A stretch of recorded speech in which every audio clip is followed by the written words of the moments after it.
like, share and subscribe. اور ہے صنعتی انقلاب نے چیزوں کو آسمان تک پہنچا دیا ہے۔ پچھلی انسانی تاریخ میں صنعت ایسی ترقی یافتہ نہیں تھی۔ 17ویں صدی سے جب سائنسی اور صنعتی انقلاب آیا، اس کے نتیجے میں صنعت نے بے شمار نئے مسائل پیدا کر دیے۔ ان مسائل میں سے ایک مسئلہ یہ ہے کہ دنیا میں جیلاٹین بنایا جاتا ہے۔ یہ جیلاٹین جو ہے وہ کولاجن سے بنتا ہے۔ کولاجن جو ہے وہ یا تو پھلوں سے نکالا جاتا ہے یا سبزیوں سے نکالا جاتا ہے، اور زیادہ تر کولاجن جو ہے وہ جانور کی ہڈیوں سے نکالا ہوا گودا ہے۔ یہ جانور کی ہڈیوں سے نکالا ہوا گودا کولاجن بنتا ہے۔ کولاجن کے بعد پھر ایک لمبے پروسیس سے گزارنے کے بعد پھر یہ جیلاٹین بنتا ہے، اور یہ جیلاٹین جو ہے یہ تقریباً 500 دوائیوں میں استعمال ہوتا ہے، اور تقریباً 250-300 لوشنوں کے اندر یہ بھی استعمال ہوتا ہے۔ کیپسول کا کور بھی وہی ہے، اور بہت سارے ٹیبلٹس کے اوپر بھی یہی کور ہوتا ہے۔ اب اس کو حلال مانا جائے تو کیسے، جبکہ وہ مردار جانور کی ہڈیوں سے لیا ہوا گودا ہے؟ اگر اس کو حرام مانا جائے تو ان تمام مشکلات کا حل کیا ہوگا؟ ظاہر ہے 500 دوائیوں میں استعمال ہونے والی چیز ہے، اس کو کیسے ہم حرام کہہ سکیں گے؟ اگر حرام کہیں گے تو دنیا والے فوراً کہیں گے دیکھو تمہارا اسلام ہمارے دور کا ساتھ نہیں دے رہا ہے، تمہاری دوائیوں کو بھی حرام کر رہا ہے۔ اور اگر حلال کہیں گے تو حلال کہنے کی کوئی شکل نہیں نکل رہی ہے، اس لیے کہ وہ جانوروں کی ہڈیوں سے نکالا ہوا گودا ہے، تو کیا کیا جائے؟ چنانچہ اس موضوع پر ایک عالمی سیمینار ہوا مکہ مکرمہ میں، کوئی فیصلہ نہیں کر سکے وہاں علماء۔ پھر ایک دوسرے ملک میں سیمینار ہوا، وہاں بھی کوئی فیصلہ نہیں ہو سکا۔ پھر اس کے بعد ایک زمانے میں بمبئی میں اس پر میٹنگ ہوئی، کوئی فیصلہ نہیں ہو سکا۔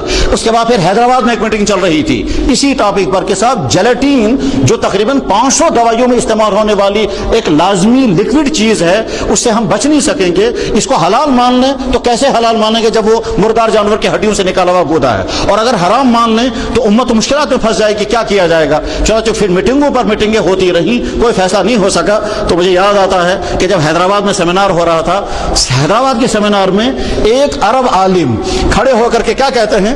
کہتا ہے وہ یوں کہتا ہے واللہ لست بحنفی، لوگوں بھائی میں حنفی نہیں ہوں، ولیکن حل هذه المشکلہ فی فقہ الحنفی، اس مشکل کا حل فقہ حنفی میں نکل آئے گا۔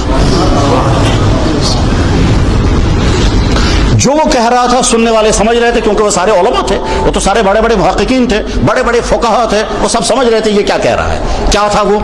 امام حنیفہ رحمہ اللہ تعالیٰ کے فقہ حنفی میں ایک اصول ہے، وہ اصول یہ ہے کہ کسی چیز کی حقیقت اگر بدل جائے تو اس کا شرعی حکم بھی بدل جاتا ہے۔ تبدیلی ماہیت کے نتیجے میں تبدیلی احکام ہو جاتے ہیں، انقلاب ماہیت کے نتیجے میں حکم بھی بدل جاتا ہے۔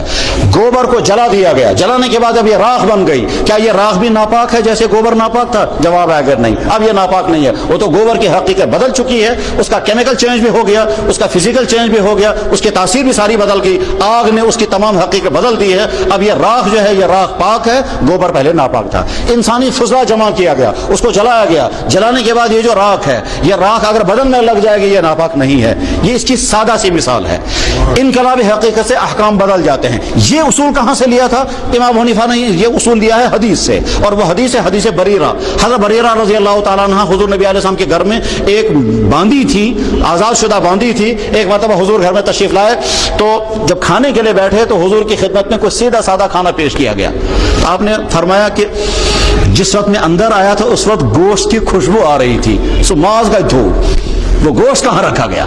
تو حضرت عائشہ رضی اللہ عنہ نے عرض کیا کہ حضرت وہ تو بریرہ کو کسی نے صدقہ دیا تھا، تو اس لیے صدقے کا گوشت آپ نہیں کھاتے ہیں؟ تو حضور نے فرمایا صدقہ بریرہ کو دیا گیا، بریرہ جب ہم کو کھلائے گی تو اس کی طرف سے ہم کو تحفہ ہوگا، باقی صدقۃ ولنا ہدیۃ، تیرے لیے یہ صدقہ ہوگا، ہمارے لیے ہدیہ ہوگا۔ امام صاحب نے فرما دیکھا وہاں سے یہاں تک چیز آئی، اس کی حقیقت بدل گئی، یہاں سے یہاں تک یہ زکات تھی، یہاں سے آگے یہ فدیہ بن گیا۔ اسی سے اصول نکال کر کہا تبدیلی حقیقت سے تبدیلی ماہیت سے تبدیلی حکم ہو جاتا ہے۔ چنانچہ اس اصول کو منطبق کیا گیا۔ اب جب دیکھا گیا چند سائنس کے ماہرین کو لایا گیا تھا، اس میں ایک سعودیہ کے عالم بھی تھے، اسی طرح سے ایک دلی کے ایک بہت بڑے سائنٹسٹ ہیں ڈاکٹر اسلم پرویز، وہ بھی تھے۔ ان تمام حضرات نے مل کر کے وہاں فیصلہ کیا کہ صاحب جیلاٹین بنانے میں جو پروسیس اختیار کیا جاتا ہے اس میں ہڈیوں کے اندر کے گودے کی ساری حیت بدل جاتی ہے، فزیکل چینج بھی ہو چکا ہوتا ہے، کیمیکل چینج بھی ہو چکا ہوتا ہے۔ یہاں سے علماء نے فیصلہ کر دیا فقہ حنفی کے اصولوں کے مطابق یہ چیز پاک ہو گئی۔